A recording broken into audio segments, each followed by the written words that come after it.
ذوالقرنین اصل میں ایران کے بادشاہ تھے، اور ایران اس وقت دو ملکوں میں اوپر میں منقسم تھا۔ اب یہ اگر ابھی کبھی نقشہ دیکھیں گے تو ایک علاقہ جو ہے ایران کا وہ تو ہے جو خراسان کا حصہ ہے، جو اصل ایران ہے اس کو بھی جو سمجھیے دو حصوں میں، ایک پارس پرانا کہلاتا تھا جس سے فارس کا لفظ بنا ہے، اور دوسرا مادہ تھا، میڈیا یا مادہ۔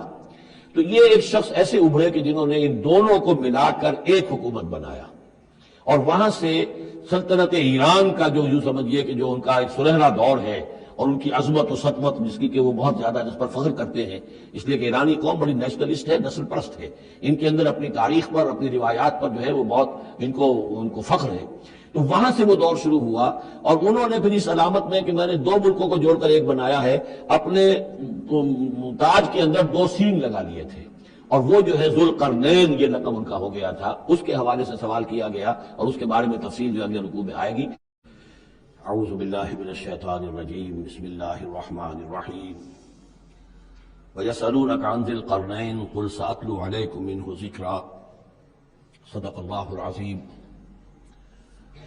ذوالقرنین کے بارے میں آپ کو بتا چکا ہوں کہ ان کا نام تاریخ میں جو مشہور ہے وہ کہ خسرو یا سائرس، اور انہی سے اصل میں ایران کی عظمت کے دور کا آغاز ہوا تھا۔ چنانچہ تقریباً میں سمجھتا ہوں کہ شاید 25-30 سال پہلے کی بات ہے، جب شہنشاہ ایران اس وقت جبکہ ان کی بادشاہت جو ہے وہ بڑے عروج پر تھی، انہوں نے 2500 سالہ برسی منائی تھی انہی کے خسرو کی، سائرس کی۔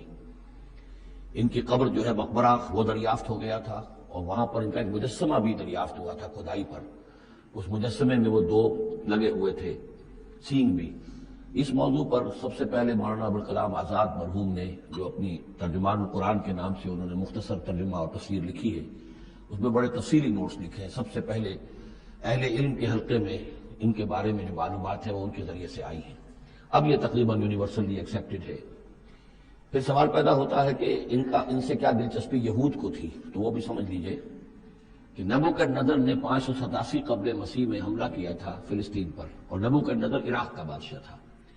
اس مڈل ایسٹ کو ذہن میں رکھیے کہ میڈیٹرینین کے بالکل ساتھ ہے ملک شام، اور شام ہی کا ایک علاقہ فلسطین ہے۔ اس وقت جو ہے یہ فلسطین اور اسرائیل اور شرق اردن اور ویسٹ بینک اور لبنان، یہ سب مل کر جو ملک بنتے ہیں، در حقیقت یہ شام عرب ہے، یہ شام ہے۔ پھر اس کے مشرق میں یہ عراق عرب یا عراق ہے، اور اس کے مشرق میں پھر ایران ہے۔ تو عراق کا بادشاہ تھا جس نے حملہ کیا تھا یروشلم پر، تباہ و برباد کیا، اور ان کو قیدی بنا کر لے گیا۔ کیپٹیویٹی کا دور ان کا تقریباً 150 برس کا ہے۔ لیکن اس عرصے میں ایران میں یہ شخصیت ابھری کہ خسرو کی یا سائرس کی۔ اس نے پھر فتوحات کا دائرہ شروع کیا، تو سب سے پہلے عراق کو فتح کیا، بیبیلونیا کو، اور یہاں پر جو یہ اسیر تھے یہودی، ان کو اجازت دے دی کہ تم واپس جاؤ، اپنا یروشلم آزاد کرو، اپنے جا کر آباد کر لو دوبارہ۔ تو گویا کہ یہ محسن ہیں ان کے، ذوالقرنین جو ہے ان کے محسن ہیں، جن کی وجہ سے کہ جن کے ذریعے سے اللہ تعالیٰ نے انہیں بیبیلونیا یعنی عراق کی کیپٹیویٹی جو اس کی اسارت کا دور تھا اس کو ختم کیا، آزادی ملی، اور پھر یہ واپس آئے۔ حضرت عزیر علیہ السلام کے ساتھ قافلہ آیا ہے، اور وہ تقریباً پھر انہوں نے آ کر یہاں اثر نو اس شہر کو بھی آباد کیا، اور ہیکل جو ہے حضرت سلیمان علیہ السلام کا بنایا ہوا جو عبادت خانہ تھا اس کو دوبارہ تعمیر کیا۔ اس اعتبار سے ذوالقرنین جو ہے وہ ان کی تاریخ میں ایک معروف شخصیت ہے۔ تاریخ سے معلوم ہوتا ہے کہ انہوں نے پھر ایران کی پہلی حکومت کو کنسولیڈیٹ کر کے پارس اور مادہ کو ملا کر ایک سلطنت ایران بنائی۔ پھر ان کی فتوحات کے 3 دائرے ہیں۔ مغرب کی طرف میڈیٹرینین تک پورا علاقہ فتح کر لیا، مشرق میں پھر یہ ہمارا جو مکران تک کا علاقہ ہے، یہ سارا کا سارا علاقہ ایران کے ساتھ ہی ملتا ہوا ہے، بلوچستان، مکران، یہ پورا علاقہ انہیں فتح کیا۔ ایک مہم ان کی شمال کی طرف گئی، بحیرہ کیسپین جو ہے، اور ادھر سے جو وہ بلیک سی ہے، بحیرہ اسود، ان دونوں کے درمیان جو پہاڑی سلسلے ہیں، یہ شمال کی طرف جو ہے تیسری مہم گئی۔ جیسے کہ حضرت عمر رضی اللہ تعالیٰ عنہ کے عہد میں بھی 3 لشکر نکلے تھے مسلمانوں کے جزیرہ نما عرب سے۔ ایک لشکر شام سے ہوتا ہوا پھر مصر کی طرف گیا ہے، ایک لشکر عراق سے ہوتا ہوا ایران کی طرف گیا ہے، اور ایک لشکر سیدھا شمال کی طرف گیا ہے، اور کوہ کاف تک جو ہے جس کو کوکیشیا کہتے ہیں، وہاں تک کی فتوحات حاصل کی مسلمانوں نے۔ تو تقریباً یہی سمجھیے کہ ایک بلو پرنٹ تھا جو کہ یعنی ہماری اس دور خلافت راشدہ سے جو سمجھیے کہ لگ بھگ کوئی 2000 سال قبل جو ہے یہ واقعہ پیش آیا ہے، یا بلکہ اس سے کم، کوئی 1500 سال قبل یہ واقعہ پیش آیا ہے، اور یہ ذوالقرنین جو ہیں یہ یہاں پر ایک بڑی عظیم سلطنت کے بانی بنے۔ لیکن نیک آدمی تھے، اور معلوم یہ ہوتا ہے کہ یہ اصل میں جو کہانیاں ہیں، یہ ان کی داستانیں ہیں کہ ان کو قتل کیا جانا تھا. یہ کئی شہزادے تھے کسی چھوٹی سی مملکت کے، اور وہاں سے ان کو کسی نے بچایا کسی طریقے سے، اور پھر یہ صحرا میں رہے روپوش، اور وہاں کسی نبی کی تعلیم سے ان کو آشنائی ہوئی ہے. ہو سکتا ہے کوئی اسرائیلی نبی ہی کی تعلیم ہو، یہ بھی ہو سکتا ہے کہ زرتشت جو ہیں وہ بھی کوئی اللہ کے نبی ہو اور ان کی تعلیم ان تک پہنچی ہو. لیکن خود ان کا کردار جو قرآن پیش کر رہا ہے وہ بہت ایک نیک مومن صالح ایک بندہ مومن اس کا کردار ہے. یہ کردار جو ہے کسی بھی درجے میں 1% بھی جو ہے وہ کسی اور دوسرے فاتح پر یا کسی اور حکمران کے اوپر جنہیں بھی ہم جانتے ہیں تاریخی اعتبار سے ان پر منطبق نہیں ہوتا. یہ انہی کی شخصیت ہے. وَيَسْأَلُونَكَ عَنِ ذِي الْقَرْنَيْنِ، اور اے نبی آپ سے پوچھ رہے ہیں ذوالقرنین کے بارے میں. قُلْ سَأَتْلُو عَلَيْكُم مِّنْهُ ذِكْرًا، ان سے کہیے میں عنقریب تمہیں اس کے بارے میں کچھ حالات بتاتا ہوں. اِنَّا مَكَّنَّا لَهُ فِي الْأَرْضِ، ہم نے اسے زمین میں بڑا تمکن عطا کیا تھا، غلبہ عطا کیا تھا. وَآتَيْنَاهُ مِن كُلِّ شَيْءٍ سَبَبًا، اور ہم نے اسے ہر طرح کا ساز و سامان، وسائل و ذرائع، تمام اسباب جو ہے فراہم کر دیے تھے. فَأَتْبَعَ سَبَبًا، تو انہوں نے پھر ایک مہم تیار کی، یعنی ایک فتوحات کا دائرہ مغرب کی طرف. حتیٰ اذا بلغ مغرب الشمس، یہاں تک کہ جب وہ سورج کے غروب ہونے کی جگہ تک پہنچ گئے. اب یہ پرانے زمانے میں ظاہر بات ہے کہ پورا اس سے زیادہ نقشہ تو لوگوں کو معلوم بھی نہیں تھا. جب میڈیٹرینین کے ساحل پر پہنچ گئے تو معلوم ہوا آگے تو سمندر ہے، اور سمندر میں پھر آدمی کو محسوس ہوتا ہے سورج ڈوبتا ہوا. اگر آپ ساحل سمندر پر کھڑے ہو کر دیکھیں تو معلوم ہوتا ہے سمندر میں سورج ڈوب رہا ہے. تو یہ گویا کہ مغرب الشمس بن گیا ان کے لیے، وہ یہ سورج کے ڈوبنے کی جگہ. حتیٰ اذا بلغ مغرب الشمس، جب وہ پہنچ گیا سورج کے غروب ہونے کی جگہ. وجدہا تغرب فی عین حمیۃ، تو انہوں نے دیکھا اسے ڈوبتے ہوئے، وہ ڈوب رہا ہے ایک بڑے گدلے سے سمندر کے اندر. وہ جو وہاں کا سمندر ہے بڑا گدلا سا ہے، یہ ایجین سی وغیرہ جو کہلاتے ہیں یہ بہت گدلے سے پانی کے ہیں. ووجد عندہا قوما، اور وہاں انہوں نے قوم کو پایا مراد یہ کہ اس قوم پر انہیں فتح ہوئی، جنگ ہوئی، انہوں نے ان کو شکست دی، اور وہ قوم گویا کہ اب ان کے رحم و کرم پر ان کی گویا کہ وہ محکوم ہو گئی. قلنا یا ذوالقرنین، ہم نے کہا ذوالقرنین سے. اب یا تو یہ کہ یہ شاید نبی ہو، اللہ عالم، تو اللہ تعالیٰ کا اس طریقے سے براہ راست ان کو وحی کرنا. لیکن غیر نبی کو بھی اللہ تعالیٰ الہام کے ذریعے سے، جیسا کہ ہم نے دیکھا کہ وہ تو شہد کی مکھی کو بھی لفظ وحی آیا ہے. تو یہاں آیا ہم نے کہا اے قرنین، اور یہ بھی ہو سکتا ہے یہ صورتحال کی تعبیر ہو کہ گویا کہ وہ حالات زبان حال سے یہ کہہ رہے تھے. قلنا یا ذوالقرنین اما ان تعذب و اما ان تتخذ فیہم حسنا، کہ یا اے ذوالقرنین تمہیں پورا اختیار ہے، چاہو تو یہ جو مفتوح قوم ہے تمہاری اسے تم سزا دو، عذاب دو، ستاؤ انہیں، یا یہ کہ تم ان کے اندر اچھی روش اختیار کرو، ان کے ساتھ حسن سلوک کرو. قال، انہوں نے کہا اما من ظلم، جو کوئی ظالم ہے، بے انصاف ہے، ہو سکتا ہے اس سے مراد کفر اور شرک بھی ہو. فسوف نعذبہ ثم یرد الی ربہ فیعذبہ عذابا نکرا، تو اسے تو ہم عذاب دیں گے، سزا دیں گے، اور پھر وہ لوٹایا جائے گا اپنے رب کی طرف، پھر اس کا رب اس کو عذاب دے گا جو اصل عذاب ہے، برا عذاب، سخت عذاب. واما من آمن وعمل صالحا، جو لوگ ایمان لائیں گے اور یقین کریں گے حقائق پر، اللہ کو مانیں گے، وعمل صالحا، اور نیک عمل کریں گے، فلہ جزاء الحسنی، تو اس کو ہم اچھا بدلہ بھی دیں گے. وسنقول له من امرنا یسرا، اور اس سے ہم اپنے معاملے میں بھی نرم بات کریں گے. یعنی یہ کہ ان سے ٹیکس اگر لینے ہیں تو نرمی کے ساتھ لیں گے، جو مفتوحہ ممالک کے ساتھ معاملہ ہوتا ہے تو ہم ان کے ساتھ نرمی کا سلوک کریں گے جو ایمان لے آئیں گے. ثم اتبع سبابا، مغرب کی طرف سے فارغ ہو کر پھر اب یہ مشرق کی طرف گئے. پھر انہوں نے ایک اور مہم کا بندوبست کیا. حتیٰ اذا بلغ مطلع الشمس، یہاں تک کہ جب وہ سورج کے طلوع ہونے کی جگہ تک پہنچ گئے. اب یہ جہاں تک تاریخی طور پر ثابت ہے وہ صرف مکران کے علاقے تک اتنی دور تک آئے ہیں، واللہ عالم. ہو سکتا ہے کہ مکران کے ساحل پر کھڑے ہو کر بھی انہیں محسوس ہوا ہو کہ مثلا یہ سورج جو ہے غروب ہو رہا ہے یا طلوع ہو رہا ہے وہاں سے مطلع الشمس. تو وہاں جب پہنچے وجدہا تطلع علی قوم لم نجعل لہم من دونہا سترا، تو انہوں نے پایا اس کو کہ وہ طلوع ہوتا ہے ایک ایسی قوم پر کہ جس کے لیے ہم نے آفتاب سے کوئی اوٹ نہیں رکھی ہے. یعنی یہاں کے جو قبائل تھے، گیڈروسیا وغیرہ یہ کہلاتا تھا اس زمانے کے اندر، یہ وحشی قبائل تھے، ان کو ابھی چھت بنانے کا فن نہیں آیا تھا. یعنی گھر جو ہوتے تھے اس میں دیواریں کھڑی ہوتی تھیں. یہ جو خالی پلاٹ ہے زمین کا اس میں یہ دیوار کھڑی ہے، یہ میرا گھر ہے، تمہارا گھر ہے. گھر میں چھت وغیرہ کا بھی کوئی تصور ان کے یہاں نہیں تھا. ظاہر بات ہے کہ چھت ڈالنا جو ہے یہ تو ایک تمدن کے ارتقاء کے دور کی علامت ہے. تو وہ بغیر کسی سورج کے سائے کے وہ اپنی زندگی گزارتے تھے. کذالک، ایسا ہی ہوا وہاں بھی، یعنی جو پہلے ہوا تھا کہ یہاں بھی معاملہ وہی ہوا کہ اللہ تعالیٰ نے اختیار مطلق انہیں دیا، فتح دی. لیکن انہوں نے یہاں بھی یہی کہا کہ جو نیک لوگ ہوں گے ان کے ساتھ ہم نرمی کریں گے، اور جو شریر ہوں گے ان کو سخت سزا دیں گے. وقد احطنا بما لدیہ خبرا، اور ہمیں پوری طرح معلوم ہے کہ جو وہاں اس کی خبر ہوئی ہے، جو بھی حالات وہاں گزرے، جو ماجرا وہاں ہوا. ثم اتبع سببا، اب یہ تیسری آ رہی ہے. ثم اتبع سببا، پھر اس نے ایک اور مہم تیار کی. یہ شمالی مہم ہے. حتی اذا بلغ بین السدین، یہاں تک کہ جب وہ دونوں پہاڑوں کے درمیان پہنچ گئے، دو دیواروں کے درمیان پہنچ گئے، تو یہ سمجھ لیجئے بحیرہ کیسپیئن داہلی طرف ہے مشرق میں، بحیرہ اسود، بحر اسود، اس کے درمیان یہ سلسلہ کوہ ہے اور یہ پیرل چلتے ہیں دو، اور ان کے درمیان سے پھر وہ درے ہیں کہ جن میں سے ہو کر شمالی علاقے سے جو وحشی قبائل تھے وہ آ کر یہاں حملہ کرتے تھے، تاخت و تاراج کرتے تھے، لوٹ مار کر کے چلے جاتے تھے، جن کو یاجوج ماجوج کہا گیا ہے۔ حتی اذا بلغ بین السدین، جبکہ یہ پہنچے ان دونوں دیواروں کے درمیان، وجد من دونہما قوما، تو انہوں نے پایا ان دونوں کے برے ایسے لوگوں کو، لا یکادون یفقہون قولا، یہ لوگ بھی ایسے تھے غیر متمدن، کوئی بات سمجھتے نہیں تھے، یعنی زبان ایسی ہوگی کہ جو ان کی سمجھ میں نہیں آ رہی تھی، لیکن یہ کہ کسی نہ کسی ذریعے سے انہوں نے اپنا ایک مطلب، اپنی ایک ارزداشت پیش کی۔ قالوا یا ذا القرنین، انہوں نے کہا کہ اے ذو القرنین، ان یاجوج و ماجوج مفسدون فی الارض، یاجوج اور ماجوج جو قومیں ہیں یہ زمین میں بہت فساد مچانے والی ہیں۔ فہل نجعل لک خرجا، تو کیا ہم آپ کے لیے ایک سالانہ خراج مقرر کر دیں، علی ان تجعل بیننا و بینہم سدا، اس کے عوض کہ آپ ہمارے اور ان کے درمیان ایک سد تعمیر کر دیں، ایک دیوار ہائی کر دیں کہ وہ ہم پر حملہ آور نہ ہو سکے، یعنی درے کو بند کر دیا جائے۔ یوں سمجھیے جس اصول پر کہ آج کل ڈیم بنتے ہیں، ڈیم کیا ہے کہ ایک پہاڑی سلسلہ یوں آ رہا ہے، ایک پہاڑی سلسلہ یوں آ رہا ہے، دریا درمیان میں سے گزر رہا ہے، آپ نے گزرگاہ پر ایک دیوار کھڑی کر دی، تو یہ گویا کہ ایک آرٹیفیشل لیک کریٹ ہو گئی، پانی یہاں جمع ہو رہا ہے۔ تو اگر پہاڑی سلسلے دو چل رہے ہوں، ان کے درمیان جو راستہ ہے اس کو اگر بند کر دیا جائے، دیوار کھڑی کر دی جائے اور اس دیوار کے مضبوط دیوار ہو، تو ظاہر بات ہے کہ پھر ادھر سے کوئی آ کر حملہ آور نہیں ہو سکتا، ان کے لیے ایک حفاظت کا سامان ہو جاتا ہے۔ یہاں یہ سمجھ لیجئے کہ یاجوج ماجوج سے کیا مراد ہے۔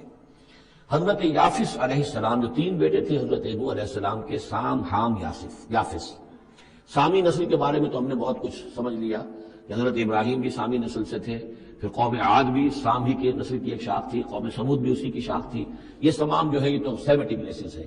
حضرت یافس کی اولاد نے یہ سینٹرل ایشین ماؤنٹینز کا جو سلسلہ ہے اس کو کراس کیا اور شمال میں چلے گئے، اور شمال میں جا کر دائیں بائیں پھیل گئے، پھر یہ میدان ہے، ٹینڈرے کے میدان اور فلانے میدان اور بڑے بڑے کھلے میدان ہیں، گویا کہ ایشیا کو درمیان میں جو سلسلہ کوہ تقسیم کر دیتا ہے، ایک شمالی حصہ ہے، ایک اس کا جنوبی حصہ ہے، یہ شمالی میں چلے گئے اور جا کر پھر پھیلنے میں وہ مشرق کی طرف آئے تو چین اور ہند چینی تک یہ ساری قومیں جو ہیں یہ یلو ریسز، یہ انہی کی نسل سے ہیں، اور مغرب میں چلے تو روس، اور روس سے ہو کر روس کے ساتھ ملتا ہوا علاقہ اسکینڈینیوین کنٹریز کے ساتھ، پھر وہاں سے وہ اتر کے، اور یورپ کے بھی جو یہ مغربی ممالک ہیں، اینگلو سیکسنز جو ہیں، یہ بھی در حقیقت اسی سے اسکینڈینیوین کنٹریز سے اترے ہوئے لوگ ہیں۔